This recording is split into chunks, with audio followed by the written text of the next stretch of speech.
بسم اللہ الرحمن الرحیم صلی اللہ تعالی علیہ وسلم۔ گزشتہ سبق میں ہم نے پڑھا تھا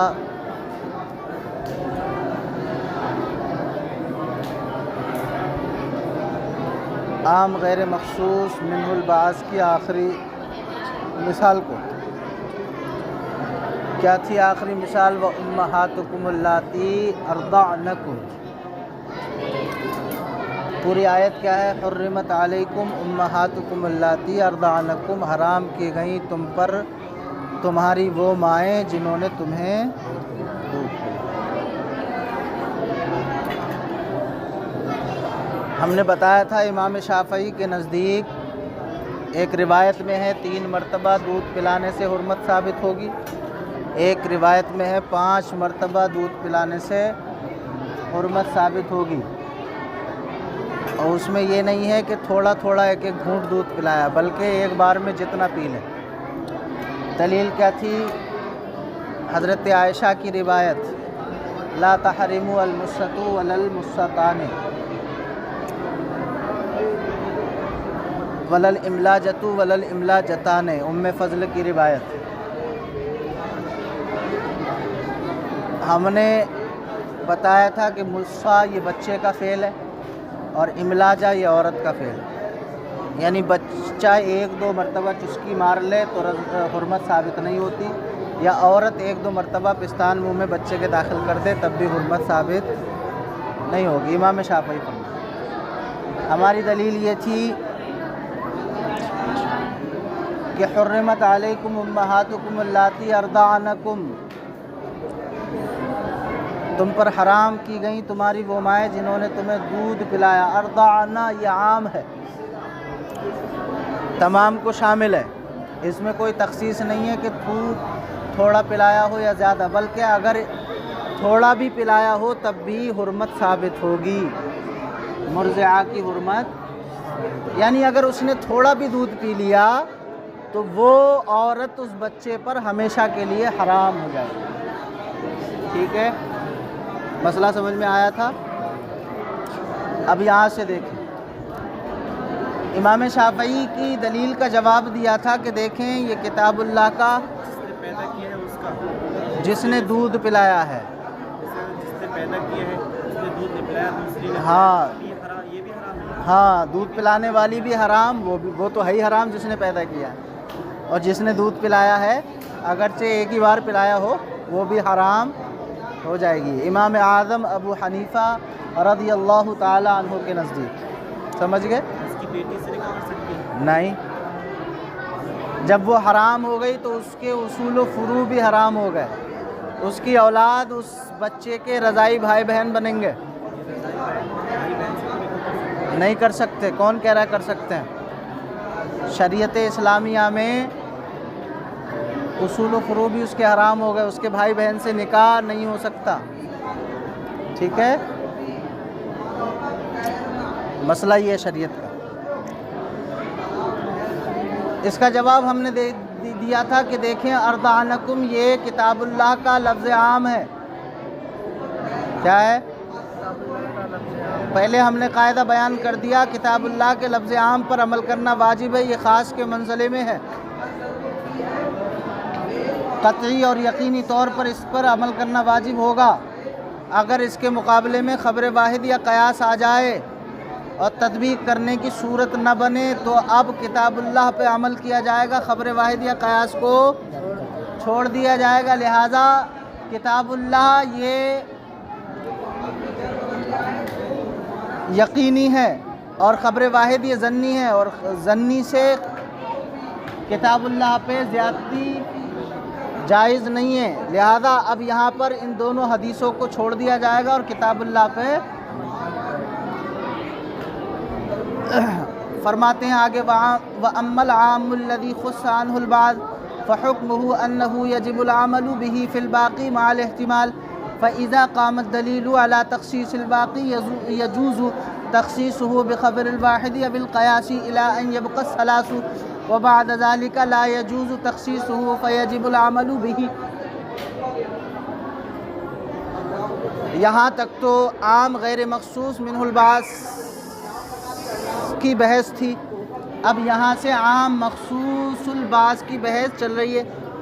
کہتے ہیں وَأَمَّا الْعَامُ الَّذِي خُصَّ عَنْهُ الْبَعْضُ، رہا وہ عام کہ جس کے بعض افراد کو خاص کر لیا گیا، جس کے بعض افراد کو خاص کر لیا گیا، فحکمہ، اس کا حکم یہ ہے، انہ یجب العمل بہ، کہ اس پر عمل کرنا واجب ہے، فی الباقی مع الاحتمالی، باقی میں احتمال کے ساتھ، باقی میں احتمال کے ساتھ۔ اور ہم نے پیچھے بتایا تھا کہ عام غیر مخصوص منہ البعض یہ یقین کا فائدہ دیتا ہے، اور عام مخصوص البعض یہ ظنی ہوتا ہے، ظن کا فائدہ دیتا ہے۔ عام مخصوص منہ البعض یہ ظنی ہے کیونکہ باقی میں احتمال ہے۔ جب یہ ظنی ہوگا تو اب اس خبر واحد اور قیاس کے ذریعے اس پہ زیادتی کرنا جائز بھی ہوگا۔ یقینی پہ ظنی کے ذریعے زیادتی نہیں ہو سکتی، تبدیلی نہیں ہو سکتی، ظنی پر ظنی کے ذریعے تبدیلی ہو سکتی ہے۔ آگے اس کی دلیل دیں گے۔ کہتے ہیں وہ اب اما العام الذی خص عنہ البعض، رہا وہ عام کہ جس کے بعض افراد کو خاص کر لیا گیا، فحکمہ انہ یجب العمل بہ فی الباقی مع الاحتمال، تو اس کا حکم یہ ہے کہ اس پر عمل کرنا واجب ہوگا باقی میں احتمال کے ساتھ، باقی میں احتمال کے ساتھ۔ مولانا اس کو ایک مثال سے سمجھو، مثال سے بات جلدی سمجھ میں آتی ہے۔ ہم نے کہا کہ آج دوپہر میں جماعت ثالثہ کے 3 افراد کو کھانا نہیں دینا ہے، جماعت ثالثہ کے 3 افراد کو، زید عمر بکر کو کھانا نہیں دینا ہے۔ تخصیص کر دی ہم نے 3 کی، کتنے کی؟ 3 کی تخصیص کر دی، تو یہ ہو گیا عام مخصوص منہ البعض۔ کیا ہو گیا؟ اس کا حکم کیا ہے؟ باقی میں احتمال کے ساتھ اس پہ عمل کرنا واجب ہوتا ہے، باقی میں احتمال کے ساتھ۔ ہمیں علت پتہ لگنی چاہیے کہ انہیں کھانا کیوں نہیں دینا 3 کو، زید عمر بکر کو۔ تو علت ہمیں معلوم ہوئی کہ زید عمر بکر نے سبق نہیں سنایا، سبق انہوں نے آج کا سبق نہیں سنایا، لہٰذا ان کو دوپہر کا کھانا نہیں دیا جائے گا۔ علت کیا ہے؟ سبق نہ سنانا۔ تو اب بقیہ ان 3 کے علاوہ جتنے جماعت ثالثہ میں ہیں ان میں بھی یہ احتمال ہے کہ اس نے بھی سبق نہیں سنایا، لہٰذا اس کو بھی کھانا نہیں دیا جائے گا۔ 3 کے علاوہ اس نے بھی سبق نہیں سنایا، اس کو بھی کھانا احتمال ہے نہیں ہے۔ جس نے سبق سنایا ہوگا اسے کھانا ملے گا، جس نے نہیں سنایا ہوگا اسے۔ تو میں نے تخصیص کر دی 3 افراد کی، زید عمر بکر کو کھانا نہیں دینا ہے، باقی کو دینا ہے۔ تو یہ جو میں نے 3 نکالے یہ عام مخصوص منہ البعض ہو گئے، اور اس کے علاوہ جو جماعت ثالثہ میں رہ گئے تو ان پر عمل کرنا واجب ہے باقی میں احتمال کے ساتھ، باقی میں۔ اور یہ ظنی ہوتا ہے مولانا، جب یہ ظنی ہوتا ہے تو اب اس کو خبر واحد یا قیاس کے ذریعے زیادتی کی جا سکتی ہے۔ میں نے کہہ دیا بھائی 3 کو کھانا نہیں دینا، زید عمر بکر کو، انہوں نے سبق نہیں سنایا۔ دوسرے مدرس آئے، انہوں نے کہا سبق اس نے بھی نہیں سنایا ہے، احتمال ہے اسے بھی کھانا نہیں ملے گا۔ سبق اس نے بھی نہیں سنایا، اسے بھی کھانا نہیں ملے گا، احتمال ہے باقی میں ان 3 کے علاوہ، ان 3 کے علاوہ احتمال ہے۔ تو اب ہر فرد میں یہ احتمال ہوگا، ہو سکتا ہے اس نے سبق نہ سنایا ہو سکتا ہے اس نے سبق نہ سنایا ہو۔ تو جس نے سبق نہیں سنایا ہوگا وہ حکم سے نکل جائے، حکم سے کیا ہوگا؟ نکل جائے۔ وہی بتا رہے ہیں، کہہ رہے ہیں فحکمہ انہ یجب العمل بہ فی الباقی مع الاحتمال، تو اس کا حکم یہ ہے کہ اس پر عمل کرنا واجب ہے باقی میں احتمال کے ساتھ۔ فَإِذَا قَامَتْ دَلِيلُ عَلَىٰ تَخْصِيصِ الْبَاقِي، اور جب دلیل قائم ہو گئی باقی کی تخصیص پر، یعنی کسی اور مدرس نے، قاری صاحب نے، مفتی صاحب نے کہہ دیا کہ اس کو بھی کھانا نہیں دینا ہے، دلیل آ گئی، اس نے بھی سبق نہیں سنایا، دلیل آئی، تو کہہ رہے ہیں فَإِذَا قَامَتْ دَلِيلُ عَلَىٰ تَخْصِيصِ الْبَاقِي، باقی افراد پر جب دلیل قائم ہو گئی، دلیل شرعی، یجوز تخصیصہ، تو اب اس کی تخصیص جائز ہے، بخبر الواحد یا بالقیاس، خبر واحد یا قیاس کے ذریعے، خبر واحد یعنی ہو سکتا ہے اس نے بھی سب. خبر واحد تو یہ ہے کہ اگر دلیل آ جائے, انہوں نے کہہ دیا کہ بھائی اس نے بھی سبق نہیں سنایا, تو یہ خبر واحد. اور آپ اپنے ہی ذہن سے کہہ لو یار استاد نے فرمایا انہوں نے سبق نہیں سنایا تو انہیں کھانا نہ دیا جائے, تو آپ نے پھر قیاس کیا کہ یار یہ بھی مکار ہے, اس نے بھی نہیں سنایا ہوگا, اسے بھی کھانا نہ دیا جائے. تو اب اس پر زیادتی کرنا, تخصیص کرنا جائز ہے خبر واحد یا قیاس کے ذریعے. کب تک کہتے ہیں الا ان یبقى الثلاث, یہاں تک کہ 3 باقی رہ جائیں, یہاں تک کہ 3 باقی رہ جائیں. 3 کے بعد تخصیص نہیں ہو سکتی. 3 کے بعد عام کی 2 قسمیں ہیں, لفظاً یا معناً. لفظاً جیسے مشرکون یا مسلمون, تو جمع کا اطلاق کتنے پہ ہوتا ہے؟ کم سے کم 3 پہ ہوتا ہے, کم سے کم 3 پہ ہوتا ہے. یعنی اگر 3 افراد عام میں رہ جائیں تو اب تخصیص جائز نہیں. کیوں؟ اس لیے کہ اطلاق 3 پر ہوتا ہے, 3 سے کم پر جمع کا اطلاق نہیں ہوتا ہے. اگر ہم نے 3 سے کم پر تخصیص کر دی تو اب ہم کتاب اللہ کے حکم کو نسخ کر دیں گے. بھائی نسخ تو نہیں کر سکتے, کتاب اللہ کا حکم ختم تو نہیں کر سکتے, لہٰذا 3 تک ہم تخصیص کریں گے, 3 کے علاوہ تخصیص جائز نہیں ہوگی. بات سمجھ میں آئی؟ اور ما اور من یہ لفظاً تو واحد ہیں لیکن معناً جمع ہے. لفظاً معناً. ایسے ہی اس میں جنس وغیرہ اور نکرہ تحت النفی, اس میں جنس. مثال کے طور پہ انسان, ہم نے کہا انسان, تو اس کی تخصیص کہاں تک ہو سکتی ہے؟ ایک پہ بھی انسان بولا جاتا ہے اور پوری دنیا کے لوگوں پہ بھی انسان. تو ہم تخصیص کرتے چلے گئے, ایک رہ گیا, اس پہ بھی انسان کا, اس میں جنس ہے نا. یا معرب باللام ہو, جس میں الف لام جنسی ہو, جس کلمے میں, وہ بھی جنس ہوتا ہے, تو اس میں بھی ایک پہ تو اطلاق ہوتا ہے. جیسے الرجل مرد کو کہتے ہیں تو تمام دنیا کے مردوں پہ اس کا اطلاق ہوتا ہے, ایک پہ بھی ہوتا ہے, تمام پہ بھی. یا نکرہ تحت النفی آ جائے تو وہاں ایک تک تخصیص کر سکتے ہیں, ایک کے بعد تخصیص جائز نہیں ہوگی, کیونکہ اس میں جنس کا جو عموم ہے وہ ایک پر ہے, اس کا اطلاق ایک پر بھی ہوتا ہے اور تمام پر بھی ہوتا ہے. ہم تخصیص کرتے کرتے ایک تک لے آئے, یہاں تک جائز ہے, ایک کے بعد تخصیص نہیں کر سکتے کیونکہ اس کا حکم فوت ہو جائے گا. اس کا حکم بھائی وہ عام ہی نہیں رہے گا, جنسی نہیں رہے گا اگر ایک کے بعد آپ نے تخصیص کر دی. اس لیے ایک کے بعد تخصیص نہیں کر سکتے. جمع میں 3 تک تخصیص جائز ہے, 3 کے بعد جائز نہیں ہے, اور جنس میں 1 تک تخصیص جائز, 1 کے بعد تخصیص جائز نہیں ہے. فرماتے ہیں فَإِذَا قَامَتْ دَلِيلُ عَلَى تَخْصِيصِ الْبَاقِي, جب دلیل قائم ہو گئی باقی تخصیص پر, يَجُوزُ تَخْصِيصُهُ بِخَبَرِ الْوَاحِدِ بِالْقِيَاسِ, تو اس کی تخصیص کرنا جائز ہے خبر واحد یا قیاس کے ذریعے. إِلَىٰ أَن يَبْقَى الثَّلَاثُ, یہاں تک کہ 3 باقی رہ جائیں.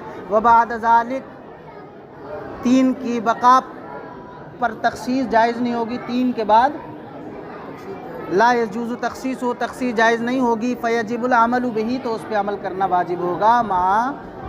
مع الاحتمالی, احتمال باقی میں احتمال کے ساتھ عمل کرنا. مثال سمجھ میں آئی نا؟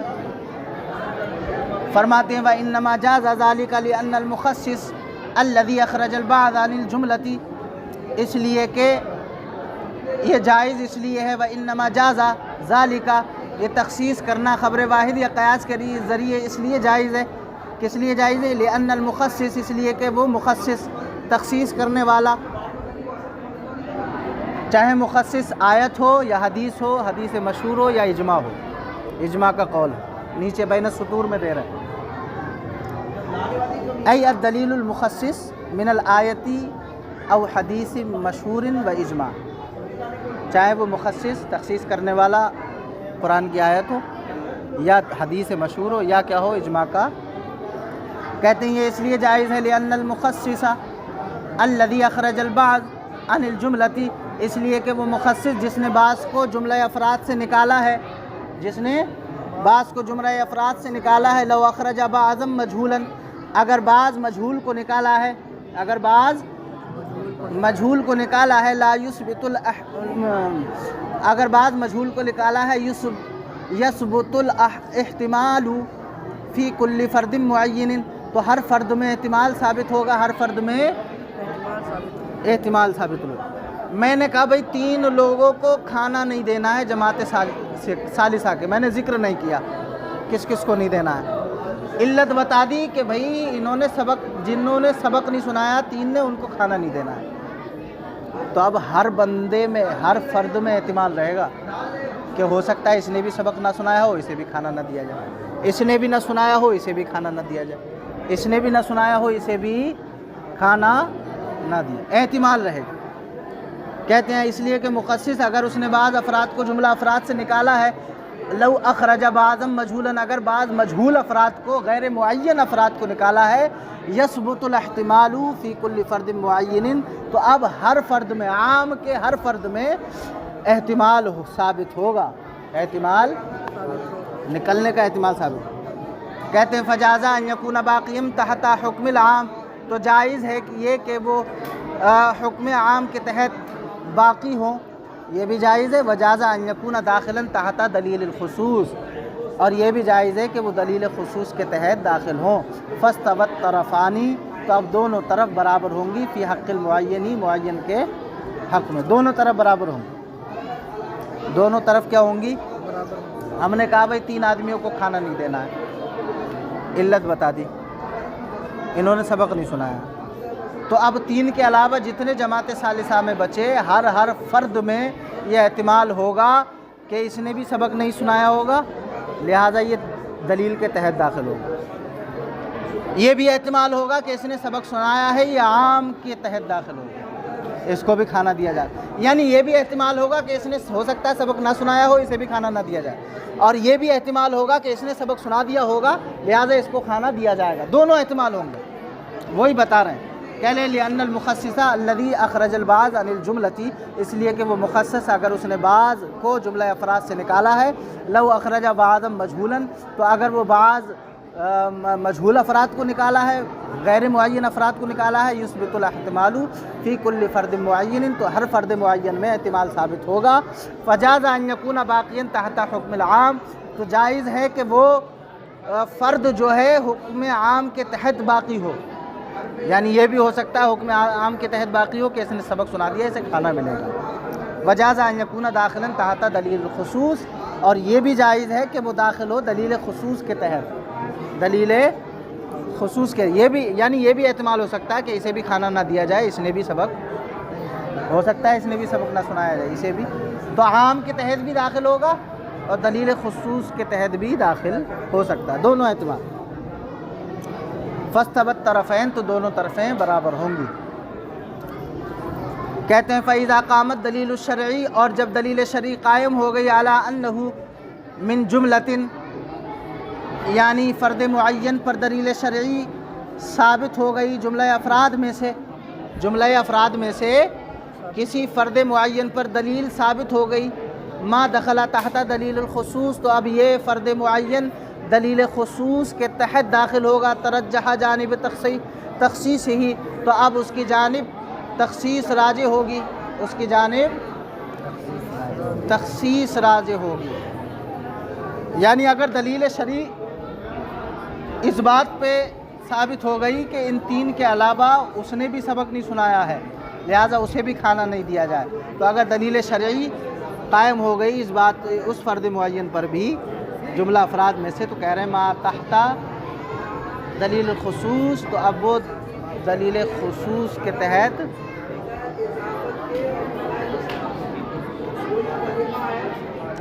داخل ہوگا، ترجح جانب تخصیص ہی، تو اب اس کی جانب کو کیا کر دیا جائے گا، اس کی جانب کی تخصیص کو ترجیح دی جائے گی، اس کی جانب تخصیص کو ترجیح دی جائے گی۔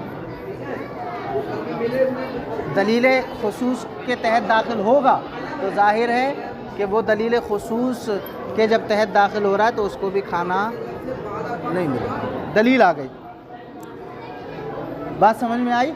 کہہ رہے ہیں وَإِنْ كَانَ الْمُخَصِّصُ أَخْرَجَ بَعْضًا مَعْلُومًا، اور اگر وہ مخصص یعنی دلیل مخصص نے اگر بعض افراد معلوم کو نکالا ہے عن الجملتی مجموعے سے، اگر بعض معلوم افراد کو نکالا ہے مجموعے سے، ہم نے کہا زید عمر بکر کو کھانا نہیں دینا، معلوم ہے یہ معلوم ہے نہیں ہے، کس سے نکالا؟ جماعت ثالثہ کے مجموعے سے 3 افراد کو نکالا۔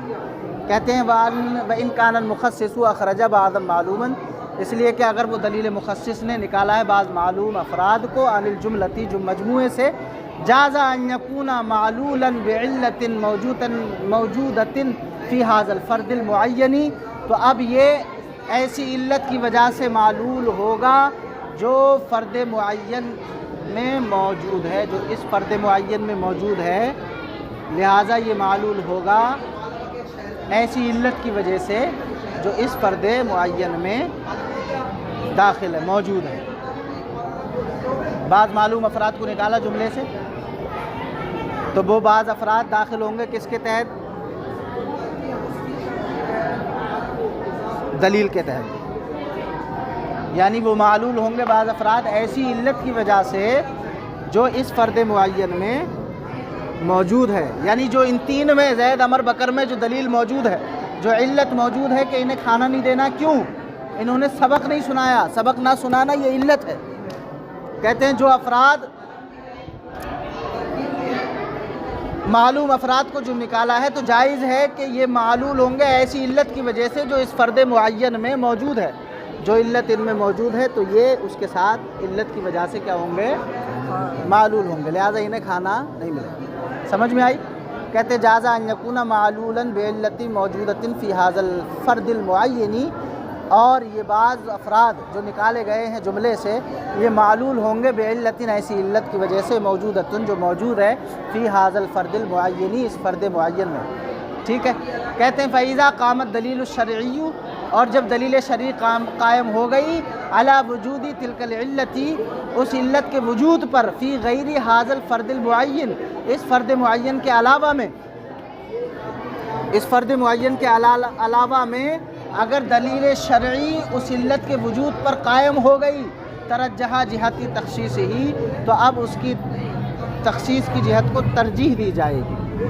مثال کے طور پہ میں نے جو کہا تھا کہ بھئی ثالثہ کے 3 لڑکوں کو کھانا نہیں دینا ہے، علت کیا تھی؟ انہوں نے سبق نہیں سنایا ہے۔ اب ثالثہ کے جو باقی افراد بچے ان میں اگر علت پائی گئی کہ انہوں نے بھی سبق نہیں سنایا ہے تو اب ان کو بھی کھانا نہیں دیا جائے گا، اب تخصیص کی جہت کو ترجیح دی جائے گی۔ جتنے افراد نے کھانا نہیں سنایا، سبق نہیں سنایا، ان کو کھانا نہیں ملے گا، وہ سارے اس میں داخل ہوتے رہیں گے دلیل کے تحت۔